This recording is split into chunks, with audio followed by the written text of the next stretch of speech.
2025 SLST 9, 10, 11, 12 PVR form নিয়ে গুরুত্বপূর্ণ update রয়েছে। ভিডিওটা মন দিয়ে দেখো, আশা করি অনেক প্রশ্নের উত্তর পেয়ে যাবে।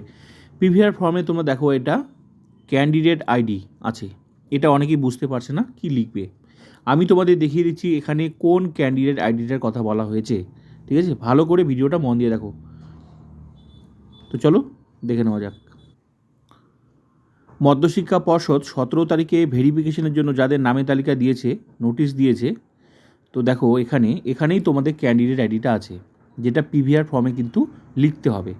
তো এই যে 17 তারিখে, 16 তারিখেও ভেরিফিকেশান আছে যাদের যাদের কাউন্সেলিং কমপ্লিট হয়েছে। তো ধাপে ধাপেই তোমার কাউন্সেলিং কমপ্লিট হওয়ার পর মধ্যশিক্ষা পর্ষদ কিন্তু নামের তালিকা দিয়ে ভেরিফিকেশনের জন্য ডাকছে। এটা একটা 17 তারিখের। তো এখানে দেখো এই সমস্ত ডকুমেন্টস, তো আমি তোমাদের এগুলো ভিডিও দিয়েছি। তো এখানে দেখো তিনটা মানে 3 হার্ড কপিস, মানে 3 সেট পিভিআর 3 সেট কিন্তু ফিল আপ করে নিয়ে যেতে হবে। আর এই 3 সেটের মধ্যেই কিন্তু তোমাকে ওই ক্যান্ডিডেট আইডিটা লিখতে হবে, সঙ্গে বাকিগুলো ফিল আপ করতে হবে। তো বাকি ডকুমেন্টস তো এগুলো আমি বলেছি।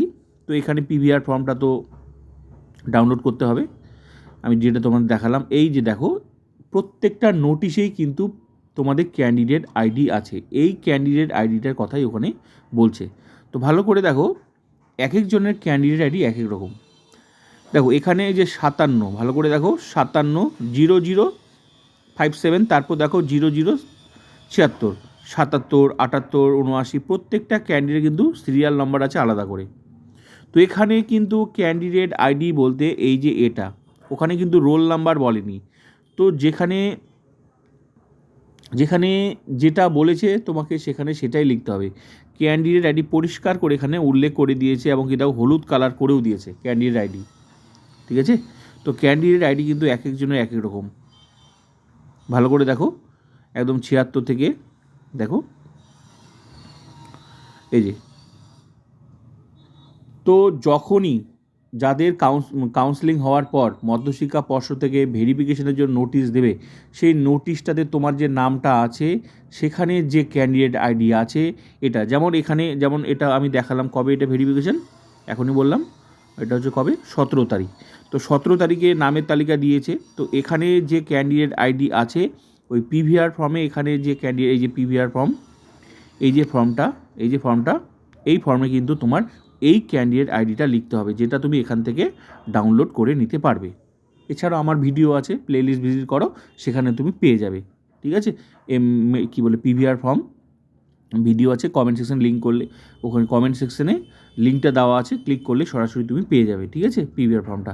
আর কীভাবে পুরো ফর্মটা কীভাবে ফিল আপ করতে সেটাও তো দেওয়া আছে। তো আশা করি বিষয়টা তোমাদের বোঝাতে পারলাম। এবার আরেকটা নোটিশ দেখাচ্ছি, এটা হচ্ছে তোমাদের 17 তারিখের নোটিশ।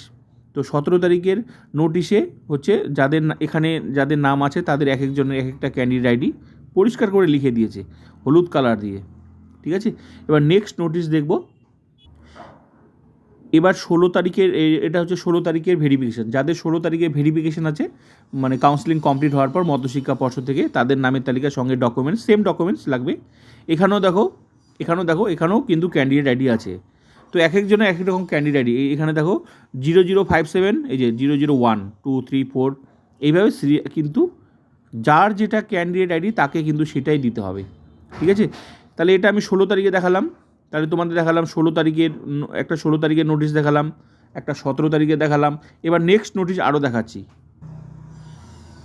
এটা দেখো মধ্যশিক্ষা পর্ষদের নোটিশ 5 তারিখে, মার্চ মাসের 5 তারিখে হয়ে গেছে, ভেরিফিকেশন হয়ে গেছে। ঠিক আছে, তো দেখো এখানেও সেম ডকুমেন্টস নিয়ে যেতে হবে, যে পিভিআর ফর্ম, এখানে দেখো এখানেও আছে ক্যান্ডিডেট আইডি।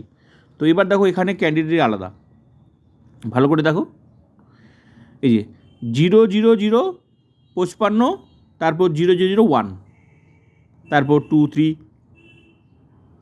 তো যে একটা নোটিশে, ভালো করে দেখো, এখানে 55টা সেম, কিন্তু তারপরে সংখ্যাটা দেখো 1, 2, 3, 4।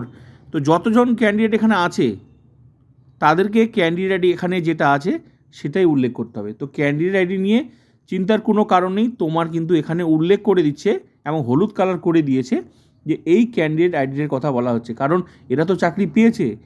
তো মধ্যশিক্ষা পর্ষদের মানে একটা, যারা চাকরি পেয়ে তাদের একটা নিজস্ব প্রমাণ, ওরা বুঝতে পারবে যে এটা কোন ক্যান্ডিডেটের কথা বলা হচ্ছে। ঠিক আছে?